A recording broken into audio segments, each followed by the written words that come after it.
भद्र भलादमीले कहीँ मिलाउने, कहीँ प्रहरीमाथि नै प्रहरीले नै बलात्कार गर्ने, किशोरीमाथिको बलात्कारको घटना रोकिँदैन।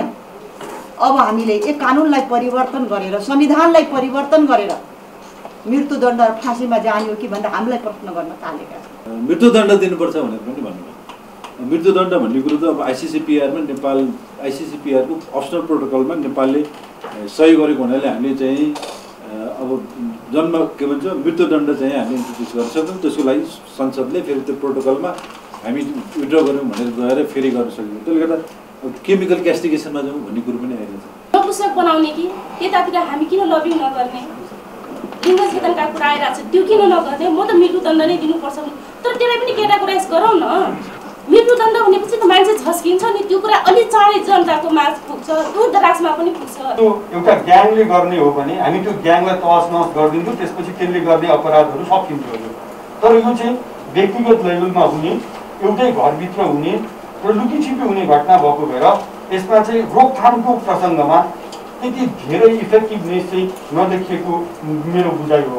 झन्डै 6-7 जना प्रत्येक दिन देशमा हाम्रा दिदीबहिनी छोरीहरू बालबालिकाहरू चाहिँ बलात्कृत भइरहेका छन्। बालबालिकाहरूमाथि निरन्तर रूपमा बलात्कार, हत्या, हिंसा र उत्पीडन हुँदै आइरहेको कुरामा हामी स्पष्ट नै छौँ भन्ने लाग्छ। र यो पछिल्लो समयमा पनि यो प्रक्रिया रोकिएको छैन, यो निरन्तर नै अगाडि बढिरहेको छ। निश्चय पनि यो स्थिति हुनु दुःखद नै हो र राज्यको तर्फबाट हामीले यस किसिमका घटनाहरू र प्रक्रियाहरूलाई न्यूनीकरण गर्ने र यसको रोकथामको निम्ति राज्यले आवश्यक कानुनहरू, नियमहरू पनि बनाएको छ। र यसको साथसाथै जनतामा एउटा जागरण ल्याउने र एउटा जनपरिचालन गर्ने अभियानहरू पनि हामीले गर्दै आएका छौँ। तर यसो हुँदाहुँदै पनि चाहिँ हामीले यस किसिमका घटनाहरूलाई हामीले रोक्न सकिरहेका छैनौँ। र यसै क्रममा यो पछिल्लो समयमा देशका विभिन्न भागहरूमा महिला तथा बालबालिकाहरूमाथि बलात्कारका घटना, उत्पीडनका घटनाहरू भएका छन्। विशेष गरेर अहिले सतहमा आएका, अहिले पछिल्लो समयमा अलि बढी जनस्तरबाट पनि आवाज उठेको बझाङको घटना चाहिँ अलि बढी हृदयस्पर्शी र जघन्य एउटा अपराधको रूपमा अगाडि आएको छ। त्यस्तै सप्तरीमा पनि यस किसिमको बलात्कार पश्चात बालिकाले आत्महत्या गरेको पनि कुराहरू आएको छ। यो देशका विभिन्न भागहरूमा अब अहिले यस किसिमका घटनाहरू, बलात्कारका घटनाहरू अहिले हाम्रो अनुसन्धान र जानकारीमा आए अनुसार झन्डै 6-7 जना प्रत्येक दिन देशमा हाम्रा दिदीबहिनी छोरीहरू बालबालिकाहरू चाहिँ बलात्कृत भइरहेका छन्। निश्चय पनि यसलाई रोक्नको निम्ति सरकारको तर्फबाट, राज्यको तर्फबाट हामीले आफ्नो कर्तव्य अधिकतम रूपमा निष्ठापूर्वक हामीले त्यहाँ प्रयत्न गरिरहेका छौँ। त्यही पनि यसलाई अझ रोक्नको निम्ति अहिले जो बहस चलेको छ, अब कानुनलाई अझ बढी कडा बनाउनु पर्ने हो कि कानुनमा पनि अझ कहीँ हाम्रा कमी कमजोरीहरू पनि छन् कि भन्ने अहिले बहस पनि भइरहेको छ। विशेष गरेर बलात्कार जस्तो जघन्य अपराधको निम्ति अहिले हामीले बनाएका कानुनहरू पर्याप्त छैनन् भन्ने पनि अहिले बहस उठेको छ। यस सन्दर्भमा महिला जगतले पनि यो विषयलाई अलि बढी उठाउनु भएको छ।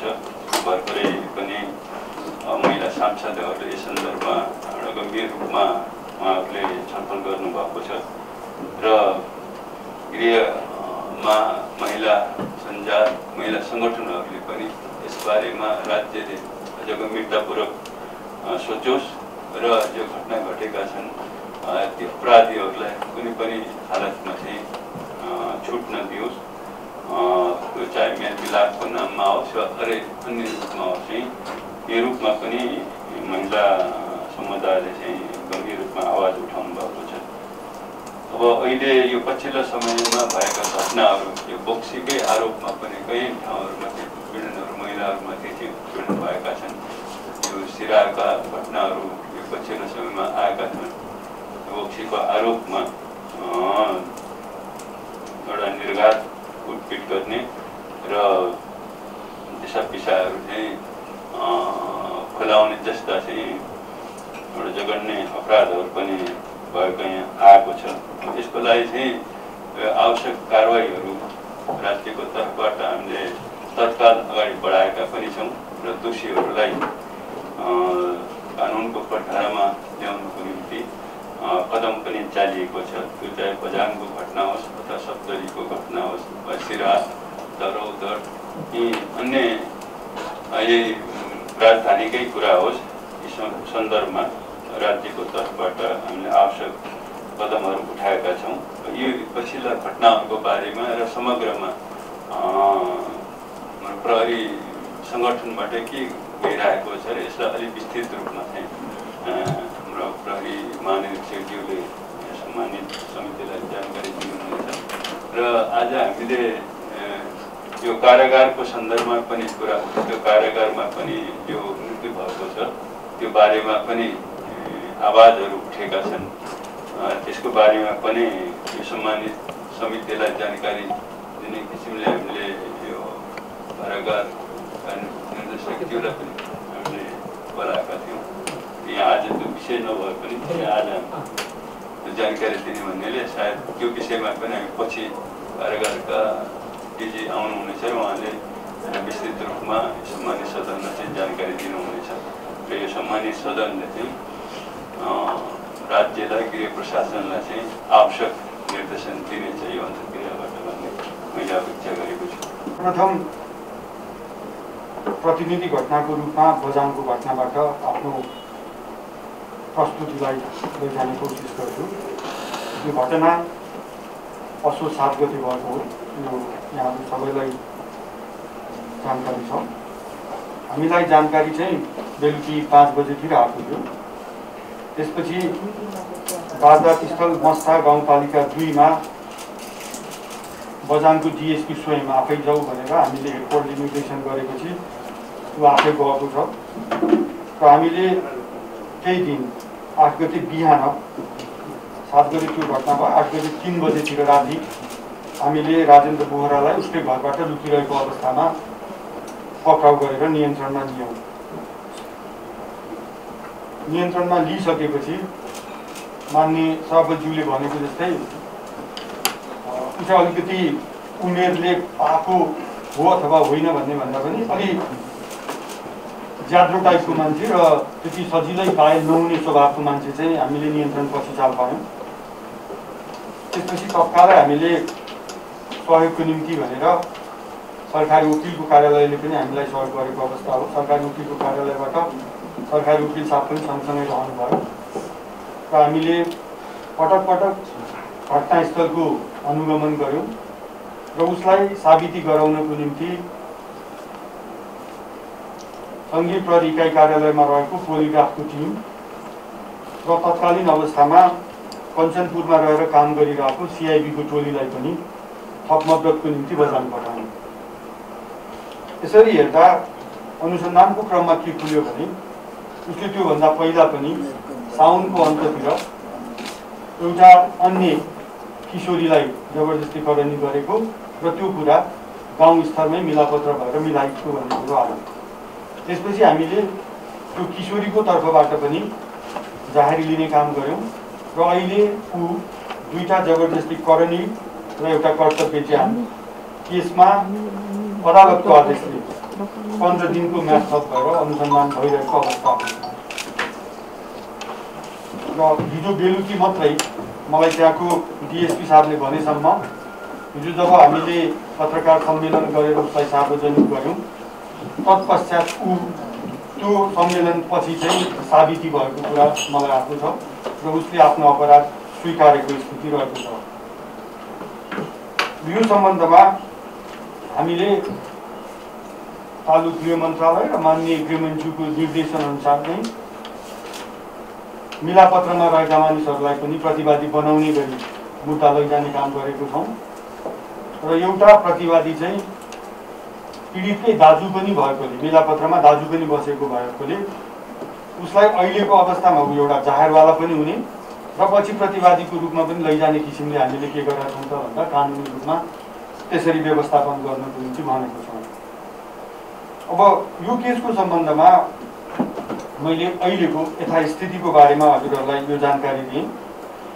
अर्को सप्तरीको घटनाको बारेमा एउटा किशोरीलाई जब घाँस काट्न गएको खेतीमा गएको बेलामा जबरजस्ती करनी भयो। निजले आफ्नो परिवारमा त्यो कुरा व्यक्त गर्नुभयो तर परिवारले उहाँलाई पुलिसको सम्पर्कमा आउन दिएन र त्यहाँ भद्र भलादमीहरू बसेर त्यहाँ पनि एक प्रकारको चलन चल्तीको भाषामा पञ्चायती गरेर यसलाई चाहिँ पीडितलाई पञ्चायतीले नै सजाय गरेको अवस्था रह्यो र यसरी सजाय गर्दाखेरि पीडित चाहिँ आहत भएर उहाँले चाहिँ पछि प्रहरीकोमा जान नपाएको कारण आत्महत्या गर्नुभएको भन्ने हाम्रो अनुसन्धानबाट खुलेको अवस्था हो। यो केसमा पनि हामीले मिलापत्रमा रहनु हुने 3 जना प्रतिवादीहरूलाई पनि पक्राउ गरेका छौँ र 2 जना जबरजस्ती करनीमै इन्भल्भ भएको मान्छेहरू पनि पक्राउ गरेका छौँ र यिनीहरूको हकमा पनि हामीले सम्मानित जिल्ला अदालतबाट म्याद थप लिएर कारबाहीको चरणमा लगेका छौँ।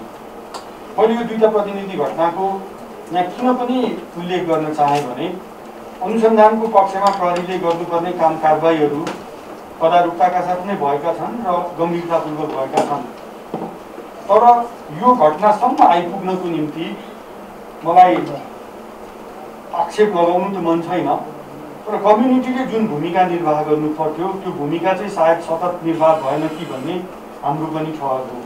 जस्तो अघि माननीय सभापतिज्यूबाट सम्झना कामीको सम्बन्धमा यदि त्यो पहिला मिलापत्र नभएको भए र त्यो जाहेरी पुलिसकोमा आएको भए सायद त्यो अहिले पूर्वपक्षको सजायमा जेलभित्र हुन्थ्यो र उसले यो सम्झना कामीलाई फेरि भिक्टिम बनाउन सक्ने अवस्था थिएन। त्यसकारण मेरो विचारमा चाहिँ रोकथामको खण्डमा प्रहरीले आफ्नो तर्फबाट प्रयासहरू गरिरहेको छ। हामीले सामुदायिक प्रहरी कार्यक्रम भनेर समुदायसँग साझेदारी गरेर पनि थुप्रै कार्यक्रमहरू लिएर गएका छौँ तर अहिले पेन्डेमिकको अवस्थाको कारण हामी त्यो कार्यक्रमहरूलाई गाउँ गाउँमा लैजान सकिने अवस्थामा नरहेकोले त्यो एउटा असुविधा चाहिँ प्रहरीलाई छ। यसको अतिरिक्त पनि समाजले फौजदारी अभियोगलाई पनि समाज बसेर मिलापत्र गरिदिने गरी जुन एक प्रकारको एटिच्युड बनाएको छ त्यो एटिच्युडले चाहिँ यस्ता घटनाहरूलाई थप के गरेको त मलजल गरेको जस्तो हाम्रो पनि बुझाइ छ। म अब अलिकति समग्रमा जबरजस्ती करनीको घटनाहरू नेपालमा के कति हुन्छ त्यो डाटाहरू पनि यहाँ प्रस्तुत गर्ने अनुमति चाहन्छु। जस्तो चालु आर्थिक वर्ष 77-78 को श्रावण र भाद्र महिनाको कुरा गर्ने हो भने श्रावणमा 264 र भदौमा 232 जबरजस्ती करनीका घटनाहरू भएका छन्। यो 2 महिनालाई 63 दिनले भाग गर्दाखेरि पर डे चाहिँ 7 जना भन्दा दशमलवमा अलिकति बढी औसत चाहिँ जबरजस्ती करनीको घटनाहरू भएको देखिन्छ। पहिलाका वर्षहरूमा हेर्दा यो पनि वर्ष नै त सकिसकेको छैन, यो 2 महिनाको ट्रेन्ड मात्रै हो। पहिलाको वर्षहरूमा चाहिँ औसत 6 वटा जबरजस्ती करनीका घटनाहरू भएको थियो। अहिले अब यो 2 महिनाको अवधिलाई नै वर्ष मानेर हेर्ने हो भने यसमा चाहिँ 7 को लेभलमा इन्क्रिज भएको चाहिँ देखिन्छ। अब यसमा मैले हजुरहरूलाई निवेदन गर्दाखेरि श्रावण भाद्र यो चालु आर्थिक वर्षमा 219 जना बालिकाहरू 319 जना बालिकाहरू र 180 जना महिलाहरू जबरजस्ती करनीबाट पीडित भएको देखिन्छ। 319 जना बालिका र 180 जम्मा केस चाहिँ 496 वटा दर्ता भयो हजुर। त्यसमा चाहिँ 319 जना बालिकाहरू पीडित र 180 जना चाहिँ महिलाहरू पीडित हुनुहुन्छ। यो सङ्ख्या जोड्दाखेरि हजुरहरूले माथिको सङ्ख्यासँग मिलेन भन्नु पनि सकिबक्सिन्छ। माथिको सङ्ख्या भनेको चाहिँ फेरि दर्ता भएको बुद्धा सङ्ख्या, त्यस कारण त्यो जोड्दाखेरि जोडफल चाहिँ त्योसँग नमिल्न पनि सक्छ। अनि जस्तो मैले हजुरहरूलाई यो महिनामा जबरजस्ती करनी गर्नेहरूमध्ये हामीले 80% प्लस चाहिँ पक्राउ गरेको अवस्था हो। यो भनेको अनुसन्धानको क्रममा यो सङ्ख्यालाई हामी उल्लेख्य सङ्ख्या मान्छौँ र यहाँहरूबाट 20% पनि किन फरार छन् त भन्ने क्वेसन आउन सक्ने भएकोले मैले त्यसको सम्बन्धमा के निवेदन गर्न चाहेँ भने अधिकांश फरार भनेको चाहिँ सीमावर्ती इलाकामा भएका जबरजस्ती करणीका केसहरूमा चाहिँ फरार देखिन्छन्। स्पेसल्ली 2 नम्बर प्रदेशमा भएका केसेसहरूमा र 5 नम्बर प्रदेशमा भएका केसेसहरूमा चाहिँ भारतीय सीमा नजिक छ र त्यहाँबाट मानिसहरू उता अन्य मुलुकमा जान सकिने अवस्था भएकोले त्यो चाहिँ अलिकति पक्राउको निम्ति त्यो समस्या चाहिँ रहेको देख्छु हजुर म। अब प्रदेशगत हिसाबले कुरा गर्दाखेरि हामीले 2 वर्ष र यो 2टा महिनालाई पनि जोडेर हेर्दाखेरि प्रदेश नम्बर 1 मा सबैभन्दा बेसी जबरजस्ती करणीका घटनाहरू भएको देखिन्छ। त्यो भनेको 113 वटा जबरजस्ती करण 2 वर्ष र 2 महिनाको टोटल मैले हजुरहरूलाई 2 वर्ष होइन यो चालु भाद्र मसान्तसम्मको यसको मात्रै मैले हजुरलाई निवेदन गर्न चाहन्छु। अब म अलिकति पछिल्लो वर्षहरूलाई पनि यहाँ प्रस्तुत गर्ने अनुमति चाहन्छु। आर्थिक वर्ष 74-75-76 मा टोटल वर्षभरि 2230 वटा जबरजस्ती करणीको घटनाहरू भएको थियो भने 76-77 मा 2144 वटा घटनाहरू भएको देखिन्छ। यो लगभग हेर्दाखेरि एउटै रेसियोमा देखिन्छ हजुर। अब जबरजस्ती करणीको घटनामा पछिल्लो 2 आर्थिक वर्ष र चालु आर्थिक वर्षमा कुल 4870 वटा घटना भयो टोटल गर्दाखेरि अहिलेसम्म। त्यसमध्ये 4919 जना चाहिँ पीडितहरू देखिन्छन्। अब यसलाई हजुरले प्रदेशगत रूपमा टोटल कुरा गर्दाखेरि 23% घटना 1 नम्बर प्रदेशमा, 17% घटना 5 नम्बर प्रदेशमा, 14% घटना 2 नम्बर प्रदेशमा र 6% घटना चाहिँ कर्णाली प्रदेशमा भएको देखिन्छ। अब मैले यसमा यो टोटल 2 वर्ष र यो अहिलेको चालु आर्थिक वर्षको 2 महिनालाई जोड्दाखेरि बालबालिकाहरू पीडित हुने चाहिँ 64% देखिन्छ। त्यसकारण मेजर यसको भिक्टिम भनेको चाहिँ 18 वर्ष मुनिका किशोर किशोरी र बालबालिकाहरू हुनुहुन्छ। र घटना गराउनेहरूको हकमा कुरा गर्दाखेरि चिनजानकै व्यक्ति वा निकट परिवारका सदस्यहरूबाट 82.27% घटनाहरू भएको देखिन्छ। मैले यो प्रसङ्ग उल्लेख गर्नुको पछाडि एउटा सानो निवेदन पनि के गरौँ भने चिनजानकै व्यक्ति वा निकट परिवारका सदस्यहरूबाट 82.27% घटना हुँदाखेरि प्रहरीलाई रोकथाम गर्न कहाँनिर कठिनाइ हुन्छ भन्ने म मेरो आफ्नो विश्लेषण पनि प्रस्तुत गर्न चाहन्छु। सामान्यतया हामी के मान्छौँ भने एउटा अपराध हुनको निम्ति मैले प्रहरीको पर्सपेक्टिभबाट भनिरहेको छु। एउटा अपराध हुनको निम्ति एउटा त पहिला उसको दिमागमा अपराध गर्छु भन्ने सोच हुनुपर्छ भन्ने मान्छौँ भने त्यसपछि उसले त्यो अपराध घटाउनको निम्ति साधनहरूको जुगाड गर्नुपर्छ भन्ने मान्छौँ। उदाहरणको निम्ति कसैले मलाई मार्न चाह्यो भने पहिला त उसको दिमागमा मलाई मार्नुपर्छ भन्ने सोच आउनु पर्यो। त्यसपछि उसले मलाई मार्नको निम्ति साधनहरू खोज्नु पर्यो। बन्दुक खोज्ने हो कि अथवा खुकुरीहरूमा धार लगाउनु पर्ने कि सरी म पुलिस पाराले बोलिरहेको छु यसको निम्ति मैले हात मागे गर्नु पर्यो। अनि तेस्रो चिज भनेको चाहिँ उसलाई अवसर उपलब्ध हुनुपर्ने रहेछ। यो तीनै चिज अपराध गर्छु भन्ने सोच, उसँग पर्याप्त साधन र अवसर पनि छ र त्यो एकै ठाउँमा छ भने त्यहाँ अपराध हुन्छ भन्छौँ हाम्रो पर्सपेक्टिभबाट। अब यो जबरजस्ती करणीको घटनाको हिसाबले चाहिँ पुलिसले यो 3टा चिजलाई हाम्रो सिम्पल पुलिसिङ भनेको के हो भने यो 3टा चिजलाई हामी एकै ठाउँमा जोडिन दिँदैन। मैले भन्नु खोजेको अपराधिक सोच, अपराध गर्नको निम्ति उसले जतनले राखेका साधनहरू र अवसरलाई एकै ठाउँमा जोडिन दिँदैनौँ। हाम्रो काम यति हो। हामी बिचमा इन्टरभेन गऱ्यौँ भने त्यो अपराध हुँदैन भन्ने हाम्रो मान्यता हो। तर जबरजस्ती करणीको केसमा के भयो भने हजुर 82% भन्दा बढी मानिसहरू चिनजानका र नजिकका हुने भएको भएर पुलिसलाई चाहिँ इन्टरभेन गर्नको निम्ति त्यो स्पेस नहुँदो रहेछ अरू अपराधको रूपको। अहिले एकदम विनम्रतापूर्वक के आग्रह गरेँ भने जस्तो डाका डाल्ने हो भने एउटा गाउँमा डाकाहरूको समूह जम्मा हुने भयो, उसले कुनै गाउँमा डाका डाल्नको निम्ति त्यहाँदेखि त्यहाँसम्म ट्राभल गर्ने भयो। ट्राभल गर्दाखेरि पुलिसले के गर्ने भयो त भन्दा इन्टरभेन गर्नको निम्ति उसलाई स्पेस हुने भयो। तर यहाँ चिनजानकै मान्छेहरू 82% इन्भल्भ भएको भएर त्यो भिक्टिम र हजुरको सस्पेक्टको बिचमा ग्याप चाहिँ एकदमै कम हुँदो रहेछ। त्यसो भएपछि पुलिसले रोकथामको निम्ति अन्य अपराधमा जस्तो त्यो प्रक्रिया अवलम्बन गर्न सक्दो रहेछ। मैले अलिकति जस्तो नातेदारकै कुरा गर्दाखेरि बुवाहरूले छोरीहरूलाई रेप गरेको घटनाहरू पनि छ। अब हामीलाई अप्ठ्यारो चाहिँ के हो भने एउटा बुवा छोरीलाई स्कुल पुर्याउन गइरहेको छ भने हामीले उसलाई बुवा भनेर हेर्ने कि रेपिस्ट भनेर हेर्ने? तथ्याङ्कले त रेपिस्ट भनेर हेर्ने सहुलियत पनि प्रहरीलाई दिएको छ। त्यसकारण मैले रेप घटाउनको निम्ति चाहिँ प्रहरीको एकल प्रयास मात्रै काफी हुँदैन भन्ने निवेदन गर्न चाहेको छु। यसको निम्ति समाजको, हजुरहरूको र हामी सबैको प्रयास भयो भने यो घट्न सक्छ जस्तो लाग्छ। फेरि यो चाहिँ इन्डिभिजुअल अपराध पनि रहेछ। जस्तो एउटा ग्याङले गर्ने हो भने हामी त्यो ग्याङलाई तहस नहस गरिदिन्थ्यौँ, त्यसपछि त्यसले गर्ने अपराधहरू सकिन्थ्यो। तर यो चाहिँ व्यक्तिगत लेभलमा हुने, एउटै घरभित्र हुने र लुकीछिपी हुने घटना भएको भएर यसमा चाहिँ रोकथामको प्रसङ्गमा त्यति धेरै इफेक्टिभनेस चाहिँ नदेखिएको मेरो बुझाइ हो। मैले यो यहाँ सम्मानित यो समितिसम्म यो कुरो गरेको छु।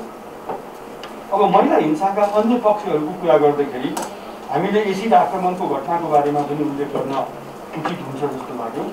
एसिड आक्रमणको घटनामा गृह मन्त्रालय, महाधिवक्ताको कार्यालय लगायतको पहलबाट एउटा राम्रो चिजहरू निस्केको छ। यसमा हाम्रो 75-76 मा 8वटा घटना एसिडको भएको रहेछ। त्यसमा 9 जना पीडित हुनुको रहेछ। त्यो मध्ये हामीले सबै पीडितहरू 100% नै पक्राउ गऱ्यौँ र कानुनी कठघरामा लिएर आयौँ। अब महिलाहरू कर्तव्य ज्यानमा भिक्टिम भएको केसेसहरूको कुरा गर्ने हो भने हामीसँग 75-76 मा 1327वटा यस्ता मुद्दाहरू दर्ता भएको रहेछ। त्यो चाहिँ हजुरको पहिलाको वर्षभन्दा 15.78%ले घटेको हो। अनि अपराध घट्ने ट्रेन्डमा नि छ, बलात्कारभन्दा बाहेक हो। मैले हजुरलाई निवेदन गर्न खोजेको। त्यस्तै अरू घटेको कुरा गर्ने हो भने बोक्सीको आरोपमा भएका घटनाहरू पनि यो साल 26.08%ले घटेको छ। जबरजस्तीकरण उद्योगको घटना पनि 12.59%ले घटेको देखिन्छ। हजुर बाल यौन दुर्व्यवहारको घटना चाहिँ फेरि 4.97%ले बढेको पनि देखिन्छ। हजुर मैले हजुरहरूलाई भने अनि बहुविवाहको घटनाहरू दर्ताको हिसाबले हेर्दाखेरि 26.67%ले घटेको छ। हजुर अनि बाल विवाहको घटना पनि 25.58%ले घटेको छ। यो चाहिँ दर्ता भएको मुद्दाको हिसाबमा मैले यी कुराहरू हजुरहरूलाई भनिरहेको छु। र घरेलु हिंसाको घटनाको कुरा गर्ने हो भने घरेलु हिंसाको घटना पनि 20.57% चाहिँ घटेको भन्ने नै छ हाम्रो तथ्याङ्कमा। मैले हजुरहरूलाई यो कुरा गर्दाखेरि अब महिला हिंसाकै घटनाहरूको विश्लेषण गर्दाखेरि प्रहरीमा वार्षिक दर्ता हुने सम्पूर्ण अपराधहरूमध्ये महिला तथा बालबालिका विरुद्ध हुने अपराधको दर्ता दर चाहिँ 10 देखि 11%को हाराहारीमा छ। हामीसँग हुने सबै अपराधको दर्ताको हिसाबले लैङ्गिक हिंसा पीडितको हिसाबले कुरा गर्दाखेरि 85% महिला र बालिकाहरू पीडित हुने गरेको देखिन्छ भने 95% चाहिँ पुरुषहरू पीडकको रूपमा इस्टाब्लिस भएको देखिन्छ। विगत 5 वर्षमा लैङ्गिक हिंसाका थुप्रै घटनाहरू दर्ता भएका छन्। तीमध्ये लैङ्गिक हिंसाभित्र रहेका 78% चाहिँ घरेलु हिंसाका घटनाहरूको रूपमा हामीले क्याटेगोरिकल्ली त्यसलाई गरेका छौँ। अब यो हिंसाहरू यसरी भइरहेको छ, त्यसलाई नियन्त्रण गर्न नेपाल प्रहरीले के गरिरहेछ भन्ने कुरो पनि मैले सम्मानित समितिसँग निवेदन गर्ने अनुमति मागेको। जस्तो हामीले अहिले नेपाल प्रहरीसँग लैङ्गिक नीति 2069 छ। त्यो चाहिँ स्पेसली हाम्रो आन्तरिक डकुमेन्ट हो र हामीभित्र पनि महिला कर्मचारीहरू थुप्रै हुनुहुन्छ। उहाँहरू विरुद्ध कुनै पनि प्रकारको अन द जब खाले हिंसा नहोस् भन्ने किसिमले हामीले यो जारी गरेका छौँ। प्रहरीहरूको लागि भनेर एउटा कोड अफ कन्डक्ट पनि जारी भएको छ। यो पनि आन्तरिक डकुमेन्ट नै भयो। यसको अतिरिक्त हामीले पीडित र समुदाय केन्द्रित कार्यक्रमहरूमा समुदाय प्रहरी साझेदारी कार्यक्रमहरू लिएर गएको छौँ। अहिले पेन्डेमिकको कारण त्यति धेरै प्रभावकारी रूपमा हामीले सञ्चालन गर्न सकिरहेका छैनौँ। देशभरि 6026वटा लैङ्गिक हिंसा नियन्त्रण सञ्जाल समिति क्रियाशील रहेको अवस्था मैले हजुरहरूलाई निवेदन गर्न चाहेँ। अहिले नेपालमा महिला तथा बालबालिका तथा ज्येष्ठ नागरिक सेवा निर्देशनालय भन्ने हेडक्वार्टरमा छ। उसको मार्फतमा रहने गरी त्यसैलाई फोकस गर्ने गरी हामीले 231 सेवा केन्द्रहरू सञ्चालनमा रहेको छ। र आन्तरिक क्षमता अभिवृद्धि गर्नको निम्ति हामीले लैङ्गिक हिंसाका घटनाहरूमा अनुसन्धान क्षमता अभिवृद्धि गर्नको लागि आधारभूत र एडभान्स तालिम गरेर अनुशिक्षण मार्फत 2300 67 प्रहरी कर्मचारीहरूलाई पनि प्रशिक्षित गरेको अवस्था छ। अनि हामीले काठमाडौँको निम्ति भनेर एउटा सेफ्टी पिन क्याम्पेन भनेर पहिलादेखि नै सञ्चालन गर्थ्यौँ। त्यो चाहिँ यातायातका साधनहरूमा हुने घरेलु के अरे यातायातको साधनहरू सार्वजनिक यातायातको साधनमा हुने हिंसा रोक्नको निम्ति प्रहरी कर्मचारीहरू त्यही गाडीमै सफर गर्ने, त्यही गाडीमै यात्रा गर्ने र त्यस्तो केही देखियो भने पक्राउ गर्ने भनेको छ। यो अभियान अन्तर्गत हामीले 1089 जना त्यस्ता हिंसा गर्ने मानिसहरूलाई पक्राउ गरेको अवस्था पनि भएको छ। मैले हजुरहरूलाई लामो दिन चाहिन हजुर। अब यो 2018 सालमा एसियाली विकास ब्याङ्कद्वारा महिला तथा बालबालिका सेवा केन्द्रका स्थापना भएपछि त्यसले काम गरेको चिजहरू कतिको इफेक्टिभ छ त तपाईँहरूले स्वतन्त्र रूपमा एउटा रिसर्च गरेर हामीलाई भनिदिनुहोस् न भनेर हामीले एउटा गरेका थियौँ र उसको फाइन्डिङ्स के देख्थ्यो भने यो महिलासँग रिलेटेड बालबालिकासँग रिलेटेड उजुरीहरूको सङ्ख्या 36%ले वृद्धि भएको भन्ने उसको ठम्याइ छ। अनि अब उनीहरूकै ठम्याइमा चाहिँ प्रहरीप्रतिको विश्वसनीयता 64%ले वृद्धि भएको भन्ने कुरा गरेका छ र महिला तथा बालबालिका विरुद्धको अपराधको उजुरीमा प्रहरीले 87% सेवाग्राहीहरूको प्रतिक्रिया चाहिँ सन्तोषजनक रहेको भन्ने त्यो रिसर्चले पुष्टि गरेको देखिन्छ। मैले यी चिजहरू यहाँ राखेँ र सम्मानित समितिबाट मलाई यति लामो बोल्नको निम्ति जुन अवसर प्रदान भयो त्यसको निम्ति म आभार व्यक्त गर्दै पछि कुनै क्वेरिजहरू आयो भने म त्यो क्वेरिजलाई गर्छु। यो सँगसँगै निर्मला पन्तको बारेमा पनि हामी औपचारिक तथा अनौपचारिक रूपमा त्यो केसमा लागि परेकै छौँ। मैले अघि बझाङमा एउटा घटना हुँदाखेरि त्यहीँ कार्यरत एकजना सिआइबीको अफिसरलाई हामीले उता पठायौँ भनेको थियौँ। त्यो भनेको त्यही निर्मलाको केसमा फोकस हुने गरी हामीले यहाँबाट पठाएको प्रहरी अधिकृत नै हो। हामी त्यो केसलाई रिभ्यू गरिरहेको अवस्थामा छौँ अहिले, हजुरलाई मैले भन्नु पऱ्यो। अनि त्यो केसमा यातना दिएको भनेर हाम्रा प्रहरी अधिकृतहरू जो अदालतको कसुरबारको रूपमा प्रस्तुत भएका थिए तिनीहरूलाई चाहिँ सम्मानित जिल्ला अदालतबाट यातना नदिएको भनेर प्रकारको सफाई दिएको अवस्था छ। त्यो सफाईले चाहिँ के गर्यो भने हामीलाई अलिकति तत्कालीन अवस्थामा हामीले गरेको अनुसन्धानमा जुन यातना दियो पुलिसले भन्ने थियो त्यो चिज होइन भन्ने कुरो अदालतले नै स्वीकार गरेको भएर त्यो हामीले तयार गरेको लिखतको भ्यालिडिटी चाहिँ बढेको देखिन्छ। त्यसको पछि पनि हामीले अब त्यो प्रदेश प्रमुखको रूपमा त्यहाँ डिआइजी हुन्छ उसैलाई हेर्दै गरेर माननीय गृहमन्त्रीबाट पनि अस्ति र श्रीमान सज्जू म बसेर हामी छलफल गरेर त्यसलाई पनि छिटै टुङ्गोमा पुर्याउने गरी काम गर्नु भनेका छौँ र त्यसलाई हामीले कन्टिन्यू मोनिटरमा राखिरहेको स्थिति हो। र त्यो चाहिँ नेपाल प्रहरीको इमेजको क्षतिमा त्यसले जुन प्रकारको योगदान पुऱ्याएको थियो, अब योगदान भन्ने कि के भन्ने त्यसलाई चाहिँ हामीले नै यदि सल्भ गर्न सकेनौँ भने त्यो चाहिँ नेपाल प्रहरीको इतिहासमा सदा भब्बाको रूपमा रहने भएको भएर हामी चाहिँ त्यसमा सजग छौँ र हामी सकभर छिटो निष्कर्षमा पुग्ने गरी काम गरिरहेका छौँ। जघन्य क्रूर रफ्तारले नेपालीको शिर पनि निहुरेको छ र विशेष गरी यो घटना असोज 7 को घटना बझाङको मस्ट गाउँपालिकाको 12 वर्षीय बालिका सम्झना विकको घटनादेखि लगातार रूपमा तराईदेखि सबै ठाउँमा यो घटना घटिरहेछ। यो घटनाको मुख्य जड यो घटना हामीले पहिला पनि गृहमन्त्रीलाई नै ध्यानाकर्षण गरेर जब निर्मला पन्तको बलात्कारपछि हत्या भयो, निर्मला पन्तका हत्यारालाई खोजी भएन भने हजारौं निर्मलाहरू यो मुलुकमा बलात्कृत हुन्छन्। गृहमन्त्रीज्यू छिटो अपराधी पत्ता लगाउनुहोस् भनेर प्रश्न सवाल गर्ने मान्छे उहाँले भन्नुभएको छ। 90% छानबिन भइसक्यो, छिटै आउँछ भन्नुभएको छ। 2 वर्ष भइसक्यो। त्यसैले प्रहरी महानिरीक्षकको प्रतिवेदन र अहिले दिएको जो ब्रिफिङलाई मैले हेरेर के भन्छु भने आज राज्यमाथि पनि विश्वास हटेको छ, आशंका जन्मिएको छ। अब पीडित चाहिँ पीडित भइरहने, पीडक चाहिँ निर्लज्ज हुने, पीडकले चाहिँ यो कानुनी कटघराभित्र उभिन नपर्ने, दण्डहीनता बढ्दै जाने, अपराधिक प्रवृत्ति बढ्दै जानाले गर्दा चाहिँ यो समाजको चाहिँ सोच, यो समाज चाहिँ अब चाहिँ नकारात्मक दिशाले गर्दा अघि नै सङ्केत गर्नुभएको छ गृहमन्त्रीले। कानुन पर्याप्त छ, कानुनको कार्यान्वयन नभएको हुनाले अब हामीले विद्यमान कानुनले मात्र अब यो किशोरीमाथिको बलात्कारको घटना रोकिँदैन।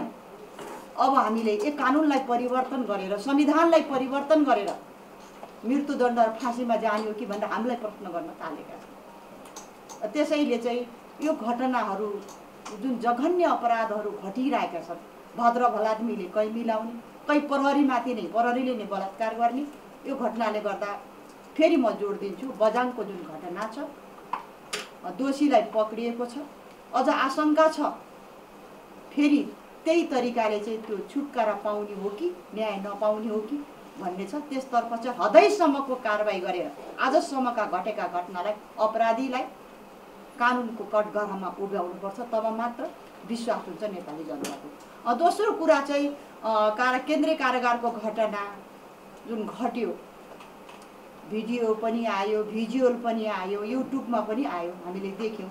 म पनि एकदम स्तब्धै भएँ हैन। आँखा निकालेको, मृगौला निकालेको यस्तो घटना आयो। फेरि त्यस पछाडि केन्द्रीय कारागार र वीर हस्पिटलबाट संयुक्त वक्तव्य पनि आयो हैन। यसले के देखाइरहेछ भने राज्यको जुन अनुसन्धान प्रक्रिया हो, राज्यले दिने न्याय हो हैन, त्यो सबैमा चाहिँ आशंका उठिसक्यो क्या, मान्छेलाई विश्वासै छैन। यस्ता यस्ता घटनाहरू जुन घटे हैन, भाइरल कसरी भयो त? आँखा निकालेको घटना, या गरेको घटना हैन, त्यस्तो त्यस्तो घटनाहरू कसले खिच्यो भिजुअल, त्यहाँ कसरी बाहिर आयो, हात हल्लाउँदै आएको देखिया थियो। त्यो घटनालाई पनि गम्भीर भएर वीर हस्पिटलले वक्तव्य जारी गरेछ, तर नेपाली जनताले विश्वास गरेका छैन। पोस्टमार्टम गरेर के सत्य तथ्य आउँछ त्यो बाहिर ल्याएपछि सबभन्दा पहिला चाहिँ नेपाली समाजलाई विश्वास दिलाउनु पर्यो। र अन्त्यमा म फेरि दुईटै हाम्रो प्रहरी महानिरीक्षक र गृहमन्त्रीलाई म के भन्छु भने पछाडि यो अहिलेको यो घटना चाहिँ क्रूर र बर्बरता छ नि, बच्चामाथिको, बालिकामाथि असुरक्षित छ। त्यसको लागि जति पनि घटना घटे छिट्टै नै अपराधी चाहिँ कानुनको कठघराको उभाएर देखाउनु भयो भने तपाईँको नयाँ कार्यकाल सफल हुन्छ। मान्य श्री राजकिशोर यादव 6 महिनादेखि अगाडि निरीक्षणमा गयो, त्यहाँ हेर्दाखेरि सबैभन्दा बढी चाहिँ नि त्यहाँ थुनामा परेका मान्छेहरू ड्रग्स गरे, ड्रगको केसमा म्यासिभ, अनि दोस्रोमा चाहिँ नि रेप पर्छ, अनि त्यसपछि अरू पर्छ। भनेपछि सरकारले मलाई खास चाहिँ मान्य मन्त्रीज्यूलाई मैले ध्यान आकर्षण गर्नुभयो भने त्यो ड्रग्सको बारेमा चाहिँ नि सरकारले प्रशस्त धेरै चाहिँ नि पोलिसीहरू बनाएको छ, प्रिभेन्सनका कार्यक्रमहरू छ, अनि त्यसपछि त्यो गाँजा फाँड्नेदेखि तमाम कार्यक्रमहरू छन्।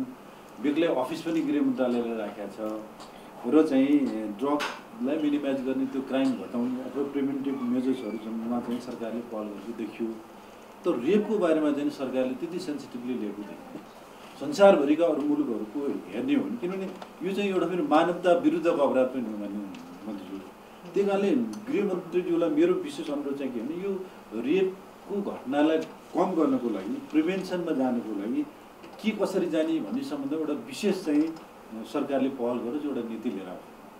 अब कस्तो छ भने अरू मुलुकको पनि कुराहरू गर्ने हो भने चाहिँ वास्तवमा आफ्नो वुमेन र गर्ल्सहरूको प्रोटेक्सन गर्न नसक्ने राज्य भन्ने खालको चाहिँ त्यसरी अफ्रिकामा म पहिला युएनमा काम गर्दाखेरि त्यसरी प्रस्तुत गर्थेँ। आफ्ना महिलाहरू बालबालिकाहरूलाई प्रोटेक्सन गर्न नसक्ने पार्टी नसक्ने राज्य भन्ने खालको त्यसरी प्रस्तुत हुन्थ्यो।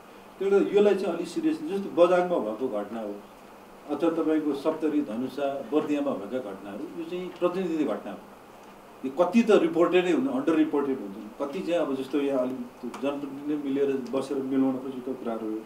त्यसले सबभन्दा महत्त्वपूर्ण कुरो चाहिँ यसमा गभर्मेन्टको पोलिसी के हो, प्रोटेक्सन गर्ने के हो। अब होइन प्युनिटिभमा चाहिँ राम्रो छ, जस्तो चाहिँ हामीले सजाय कसरी दिने भन्ने सवालमा गरेको छ, पक्राउ गरेको छ, जेल पनि छन्, तर त्यसैले मात्रै वास्तवमा राज्य चाहिँ पन्छेर बस्ने अवस्था। अब अस्ति मान्ने हाम्रो चाहिँ नि महिला मान्यजीहरूको त एउटा छलफलै भएछ, हामीलाई त थाहा पनि भएन। उहाँहरूले चाहिँ होइन अब यो चाहिँ मृत्युदण्ड दिनुपर्छ भनेर पनि भन्नुभयो। मृत्युदण्ड भन्ने कुरो त अब आइसिसिपिआरमा नेपाल आइसिसिपिआरको अप्सनल प्रोटोकलमा नेपालले सही गरेको हुनाले हामीले चाहिँ अब जन्म के भन्छ मृत्युदण्ड चाहिँ हामीले इन्ट्रोड्युस गर्न सक्छौँ। त्यसको लागि संसदले फेरि त्यो प्रोटोकलमा हामी विड्र गऱ्यौँ भनेर गएर फेरि गर्न सक्यौँ। त्यसले गर्दा केमिकल क्यास्टिगेसनमा जाउँ भन्ने कुरो पनि आइरहेको छ। त्यसले गर्दा सबैभन्दा महत्त्वपूर्ण कुरो चाहिँ एउटा प्युनिटिभमा चाहिँ हामीले राम्रै गरेका छौँ भन्ने लाग्छ मान्य मन्त्री। तर प्रिभेन्टिभमा के हो पोलिसी, राज्यको पोलिसी के हो, गृह मन्त्रालयको के हो। अब अहिले चाहिँ फेरि यो कोरोनाको बेला पनि चाहिँ अब स्वास्थ्य कर्मीहरूमाथि अनि सुरक्षाकर्मी प्रहरीहरूमाथि अट्याक भएको छ सबैतिरबाट। त्यो चाहिँ अब समाज कस्तो भएर गयो भने नै अब यो चाहिँ नि एउटा ब्रोडर चाहिँ नि क्लास अफ सोसाइटी चाहिँ कस्तो भने नेगेटिभिजम कसरी चाहिँ अब त्यो प्रधानमन्त्री सरकारसँग चाहिँ नि केही पोख्नु मन लाग्यो भने त्यो सडकमा बसेको प्रहरीको बारेमा अथवा त्यो बिचरा त्यो कोरोनासँग भिडिरहेको चाहिँ त्यो के अरे हेल्थ वर्करको बारेमा म्यासिभ रूपमा जसरी चाहिँ अट्याक भइरहेको छ यतातिर पनि सरकारले सुन्नु। यो जुन सामाजिक सञ्जालको जुन प्रयोग भइरहेको छ उपयोग भइरहेको छ यो पनि एउटा कुन ढङ्गले गर्ने हाम्रो समाजलाई सही दिशातिर लानको लागि सरकारको के हो दिशानिर्देश के हो, सरकारको नीति के हो, त्यसमा पनि वास्तवमा छलफल हुनुपर्छ भन्ने लाग्छ। र एउटा मैले अन्तमा सकिहालेँ, एउटा चाहिँ कस्तो छ भने मैले देखेको चाहिँ युरोपतिर चाहिँ कुनै रेप भिक्टिम छ भने त्यो रेप भिक्टिमलाई चाहिँ नि हुन त अब हाम्रो सामाजिक ट्याबु छ, भ्यालुहरूले दिँदैन, तर रेप भिक्टिम चाहिँ आफ्नो रेपको आफूमाथि भएको अपराधको बारेमा उसले खुलेआम भनेर टेलिभिजनमा गएर ठुल्ठुला सभाहरूमा गएर भनेर एजुकेट गर्ने कामहरू गर्छ। त्यसलाई चाहिँ हिरोज अफ सोसाइटी भनेर उनीहरूले नाम दियो। अब हाम्रो त्यस्ता भिक्टिमहरूलाई त उसलाई त झन् बोल्दै नहुने उसलाई त अब यहाँ हामीले के अरे अनुसन्धान गर्दाखेरि चाहिँ नि फलाने के भनेर उपनाम दिएर गर्ने खालको छ। सामाजिक परिवर्तनमा अब बिस्तारै यसरी चाहिँ मतलब इन्टरनेटले चाहिँ ओपन अप गरिसकेको छ संसारलाई कि अब हामीले वास्तवमा सेक्स एजुकेसन दिनु पऱ्यो।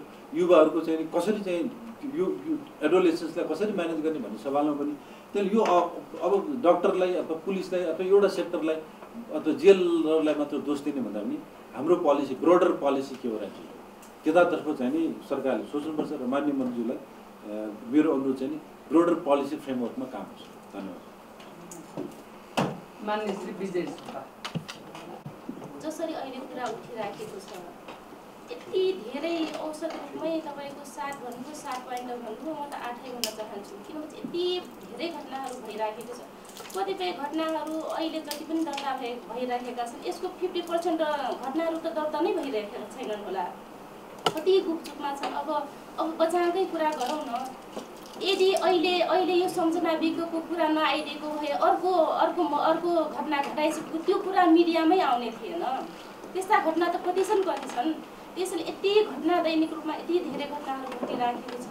त्यसैले गर्दाखेरि जसरी यो एसिडको लागि जसरी अध्यादेश ल्याएर एउटा सकारात्मक म्यासेज गएको छ, त्यसै गरी यो बलात्कारका घटनाहरूलाई पनि हामी अब कानुन बनाउने ठाउँमा छौँ।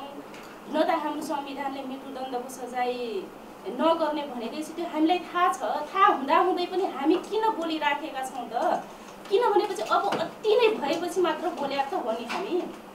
एउटा दुधे बालिकालाई पनि छाडेनन्, अनि यस्तो दुधे बालिकालाई पनि नछाड्ने त्यो मान्छे हो र पशु हो भन्छु म त। त्यो पशु जतिको मान्छे एउटा सामूहिक बलात्कार गरिरहेछ, त्यो मान्छे मरिसकेको छ त पनि बलात्कार गरिरहेछ भने त्यस्ताले बाँच्ने अधिकार छ त? त्यसैले अब पुनरावलोकन गरौँ यसको लागि। अब झपट मान्नेजीको कुरा, यदि मृत्युदण्ड अहिले तुरुन्त सकिँदैन भनेपछि त्यसलाई अध्यादेशको मार्फत ल्याएर नपुसक बनाउने कि त्यतातिर हामी किन लबिङ नगर्ने? लिङ्ग चेतनका कुरा आइरहेको छ त्यो किन नगर्ने? म त मृत्युदण्ड नै दिनुपर्छ तर त्यसलाई पनि केटागोराइज गरौँ न। जसरी अहिले पनि तपाईँको बलात्कारका घटनाहरूमा आजीवन कैद पनि छ, 20 वर्ष छ, 16 वर्ष छ, मिनिमम त आफ्नै श्रीमतीलाई पनि रेपको उसको अनिच्छा विपरीत गऱ्यो भने 5 वर्ष छ, 7 वर्ष त मिनिमम छ अरूलाई पनि।